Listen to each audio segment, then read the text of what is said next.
See the count. Hello. Hi. Thanks, Kerry Ann, for coming back. No problem. Let me reintroduce myself. I'm Julia Queen, and I will be your counselor for today. Okay. Okay. I want to let you know that I want you to take your time today, and I want you to share whatever you want. This is a safe and confidential space. Um, in our last session, you talked a little about how anxious and depressed you feel about failing the comprehensive exam. Okay, how are you feeling today? I feel good. Okay, all right. Can you tell me what happens in your mind and your body when you think about your upcoming exam? Do I have to do that again? Like Yes. this exam, you just don't understand. It is nerve-wracking Mm-hmm. on every level. Like, why do we have to take this exam? Mm. We have to write a thesis paper, so why do we have to take? And then we have to take it again. Mm-hmm. So even if you take it now and you pass it, you still have to take the NCE, which is like the state level. So it doesn't end here. Mm. Like I have test anxiety, so testing is not my strongest suit at all. Okay, tell me a little bit more about test anxiety. Where do I even start? So it starts with the week-long worry of am I gonna do the right thing? Am I even good enough? Like, how hard is this exam gonna be? Why do I have to sit in a room for 4 hours just taking exams? That's that's 3 hours too long. I don't even want to be here. So that's sitting in your head for like weeks leading up to the exam. Then here comes the no sleep. Like the night before, they always tell make sure you get a good night's sleep, and well, that might work for everybody else. That doesn't go for me at all. Because I have 4 hours worth of tests going in around and around and around in my head. I can't sleep. The constant worry, am I going to do what I always do, which is second guess myself, change the right answers and get them wrong? Or am I going to do the right thing? And then the day of the exam now, that's the nervousness. My hands are super cold. If I should pick up a piece of paper, you could see it shaking. My head hurts. My mind is blank. So everything that I had been studying for weeks, it's like I draw blanks. I got it. And I don't know if it's fear or what it is, but it's the test anxiety is not fun. It's not. Tell me how you feel about school overall. School overall is good. I like school. I get to learn things. I work primarily from home, so I don't get to see anybody. So when I come to school, I get to interact, I get to laugh. After high school in Jamaica, I wasn't afforded the opportunity to go to college, so I'm living the college experience. So you get your socialization from school. I do. And even if I'm not actively talking to others, somebody somewhere is going to say something and I'm going to start laughing because it's funny or just ridiculous. One of the two. Yeah. So I enjoy school. I've been here for a long time, a very long time. Time to get out. Okay. But I enjoy school. How are your grades? I make good grades. I'm 4.0. I'm an honest student. So, and that's the part that's annoying. Like, how can a 4.0 student not be able to pass the damn exam? I'm sure you're not the only person that didn't pass the exam. Yeah, well, in this world right here, I just only see me. Because everybody else, that's their world. Right. Are you a perfectionist? I don't think I'm a perfectionist, but other people might think I am. I just think that I like things a particular way. I just think that I like success. I enjoy success. I like looking in my grade book and see all A's. Same thing with my kids. I like to see that they're making good grades and they're excelling. So, I mean, I guess hearing my self-talk, maybe I am to a certain degree a perfectionist. Do you feel burned out? Of course. Of course. All this perfection doesn't come at it comes at a price, right?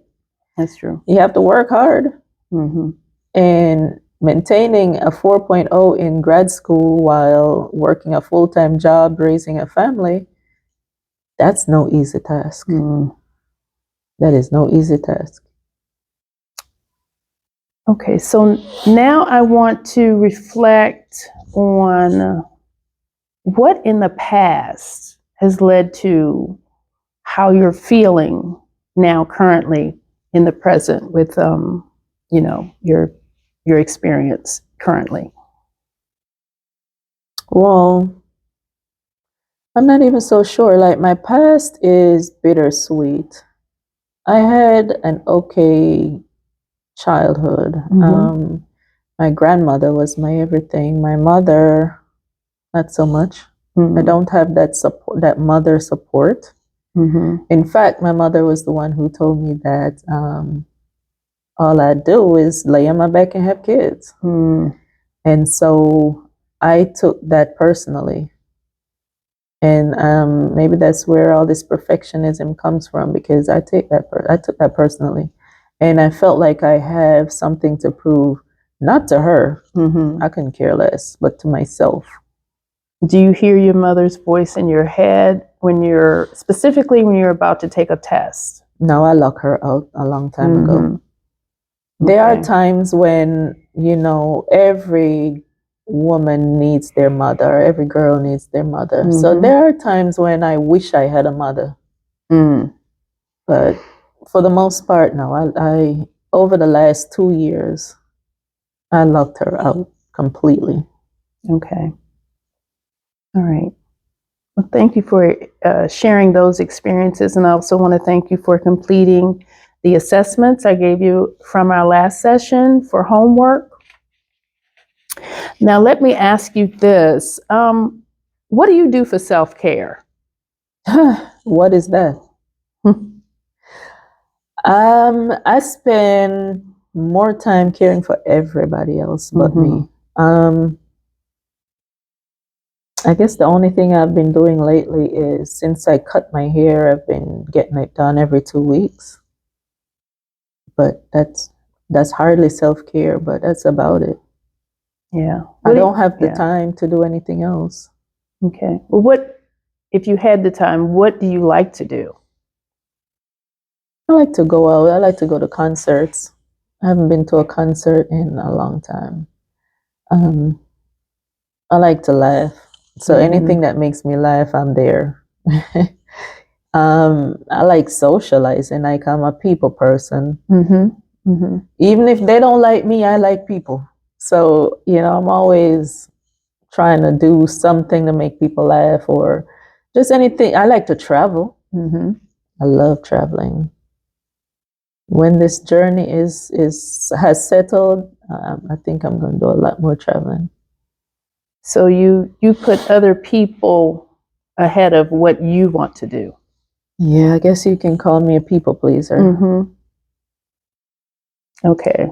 So tell me, you said people pleaser. Tell me how you would explain what a people pleaser does.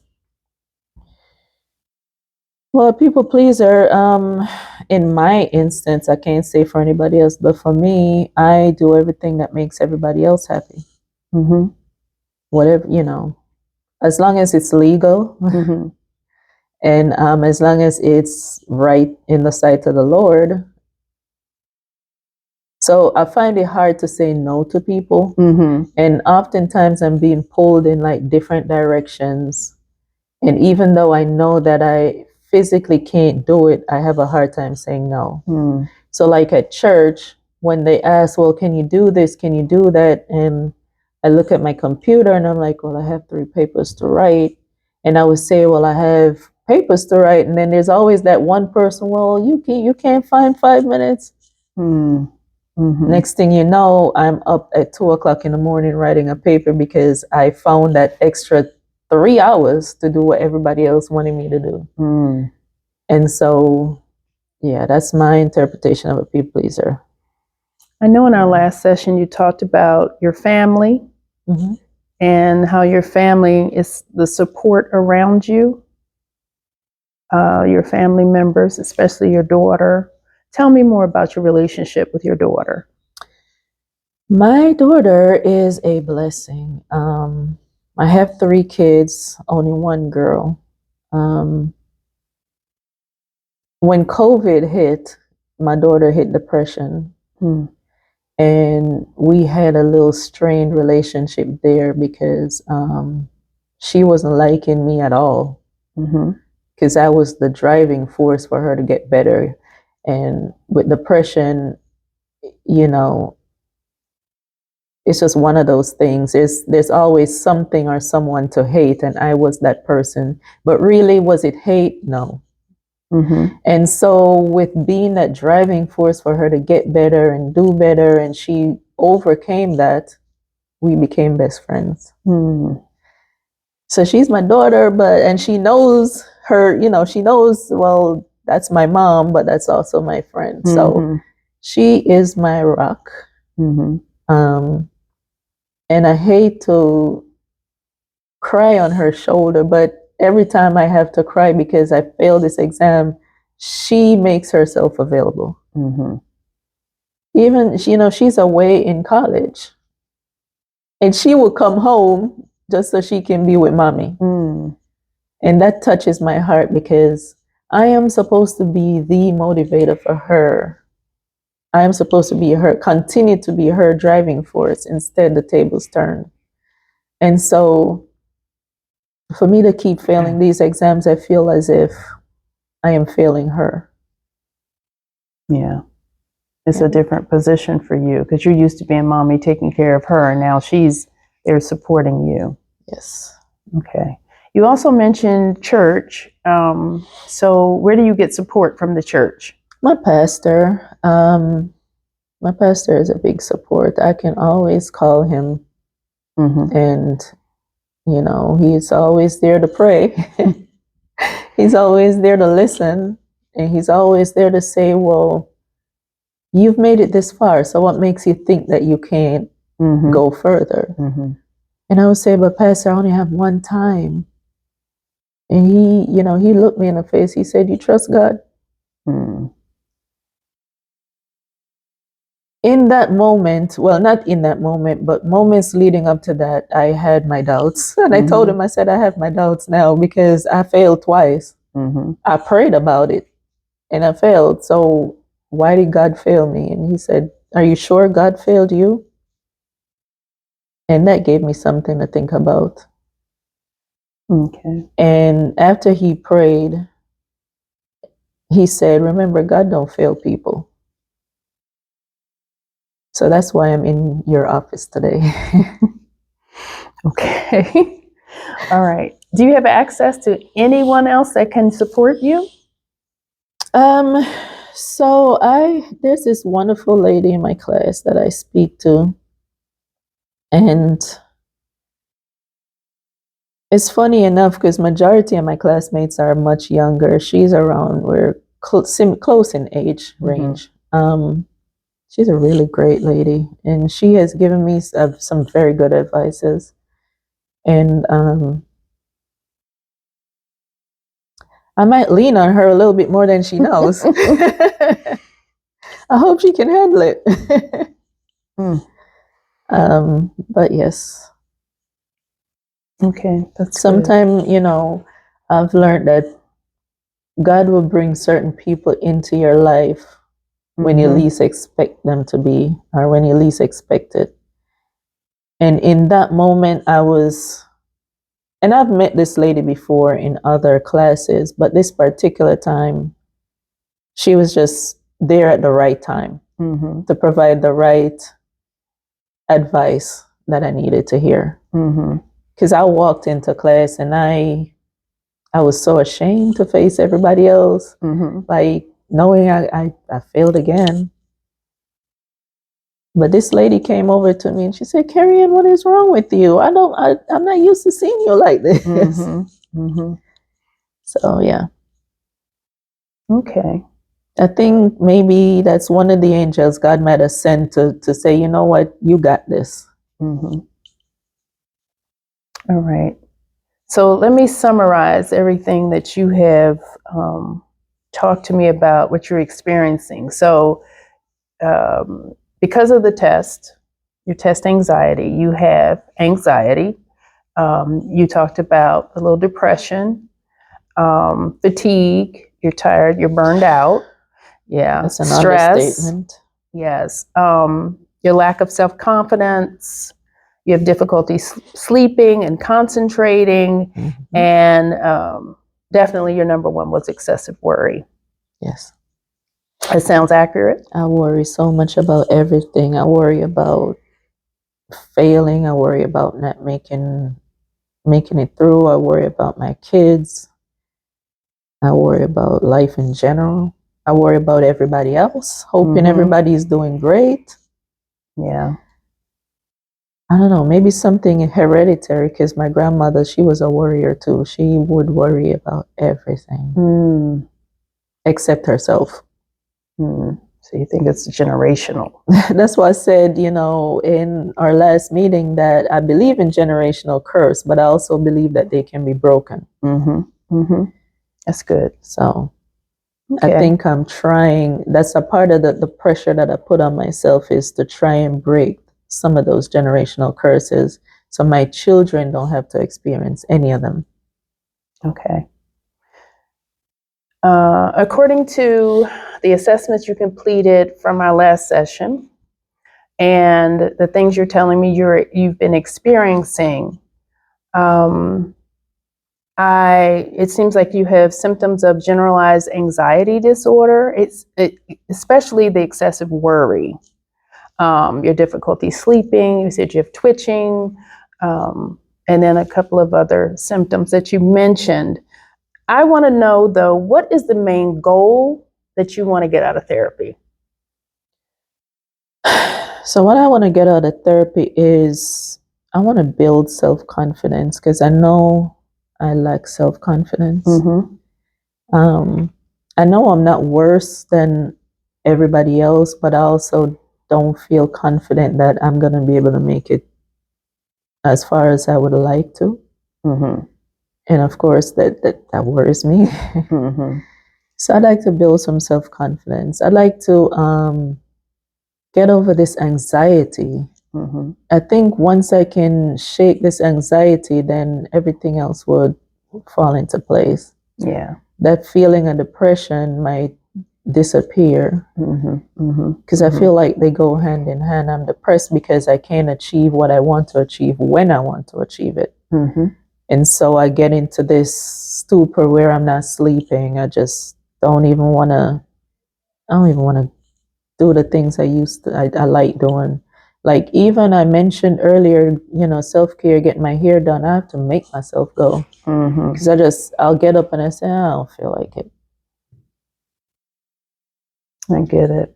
So I know that taking exams can be overwhelming, but I appreciate that you're willing to work together on us achieving your goals. I want to help you become more confident, less anxious, and improve your overall functioning. So I'd like to share with you an approach called cognitive behavioral therapy. I know you said that you're in the master's program for psychology. Have you heard of CPT? Yeah. Okay. So then you know that CPT is a connection of our thoughts, our feelings, and behavior. Okay. So, but in your particular situation, we would examine your thoughts of failing the exam, and that causes anxiety. We would question those thoughts. And replace them with healthy thoughts to help you manage uncomfortable feelings and to help you function better. Okay. How do you feel about CPT? CBT might work, yeah. Okay. Because I think that's a part of my issue. Like my mind tells me, girl, you know you're not gonna pass this test. You're gonna sit there for 4 hours, you're gonna start getting annoyed, you're gonna start thinking of what you need to do, what you need to get at the grocery store. Oh, I need to clean the house. You're gonna start thinking a million things except for what you're doing. You're not gonna pass. Yeah, I get it. I understand. So today we're going to practice a CPT technique called cognitive restructuring. This is going to help you identify, challenge, and reframe those maladaptive thoughts, those thoughts that are just irrational. And it'll help you feel more in control of your thoughts and emotions. Would that be okay? Yes. Okay. All right, so we'll get started. So let me ask you, what is the distressing thought related to taking the exam? Do I have to do this? No, not this. The exam. That's my thought. Oh, that's your thought. Oh, okay. Yeah. Do you have to do this? Do I have to do this? Why do I need to do this? I already have a 4.0. Like, why do I need this is not even the state exam. So why do I have to do this? And then I have to do it again. Identify what you're feeling in reference to that thought. The actual feeling, not the thought, but what are you feeling in reference to the thought? Oh my goodness. The thought of taking exams makes my head hurt. My stomach is in knots. My hands are freezing cold, like my fingers are cold, like ice. I feel uncomfortable, like because I'm cold now, I'm uncomfortable. If I pick up a piece of paper, you see it shaking because I'm nervous. And then the thoughts start coming into my head like, this is hard. This is too hard. You can't do this. It's too hard. Okay. What facts support that belief you have that you're not going to pass that test?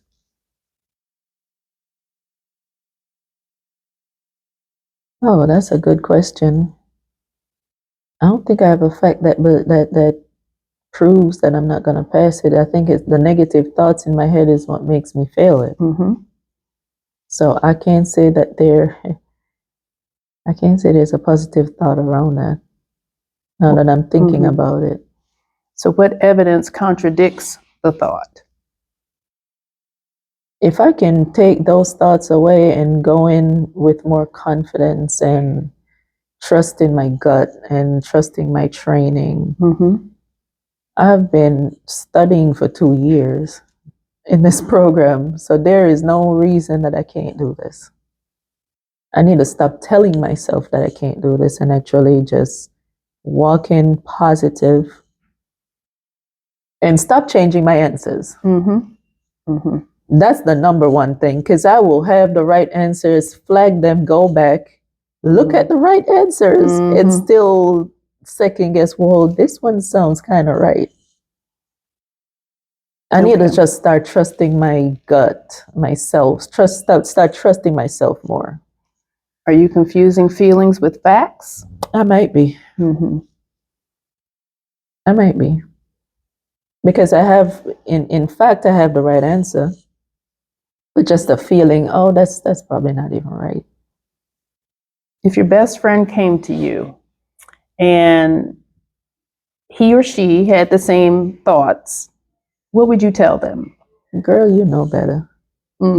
That's what I would tell her. I would say that she knows me. I'm the person that I'm raw with it. Like I say it how I think it. And I would say to her, girl, you know better. Why are you second guessing yourself? You know this. You know this. This stuff is nothing new. It might be worded differently. Some of it might be worded in a way where nobody really can understand it. But if you really take the time to break it down, you can understand what's there. Okay. So create now a healthy, realistic thought around taking exams. So instead of like the week before the excessive worry, maybe I need to stop take a moment, still study, yes, but maybe not go as hard as I do to where I'm up 3-4 o'clock in the morning trying to pack it in. Let's face it, nobody is retaining anything at that time in the morning. So relax a little bit. Change my thought process for sure. So whenever those intrusive thoughts are coming in, I have to like block it out. Just like I block my mother out, I can block those out and tell myself, you got this. Yep. You got this. That's a healthy thought. All right. You know this stuff. Now, how do you feel about the CBT, cognitive restructuring technique? I think it's good. I actually think it's something that I can do on a daily basis. I'm good at blocking people out, so why can't I block out my intrusive thoughts? I'm pretty sure I can do that. And I guess maybe, with repetition, then it becomes a thing. And I can see how it can also boost some self-confidence. Absolutely. So with you saying that, I would like to assign some homework. More homework? Yes. Homework. I have over enough the next papers week to write, ma'am. I know, but this is not anything that you have to do a paper on. This Okay. is just something that I want you to do. It has to do with the reframing. I want you to examine your self-defeating thoughts and replace them with healthier ones. Okay. This restructuring works with facts and feel. I want you to restructure your thoughts. So your facts, make sure you keep your facts in mind. Okay. Okay. And then I want you to repeat those healthy thoughts 3 times a day. Okay. Because the more we put healthy, adaptive thoughts in our mind, our brain will rewire to remember those. Okay? All right. With the negative and with the positive, I can do that. Right. Okay. So that does seem like something you would be able to do as homework. I can do that. Great. Okay, great. I was just saying one more homework, but I can take that one. Okay. So let me recap. Today we explored your thoughts, their thoughts that influence your feelings, actions regarding failing the comprehensive exams. We discussed that you are a perfectionist and that you're a people pleaser, right?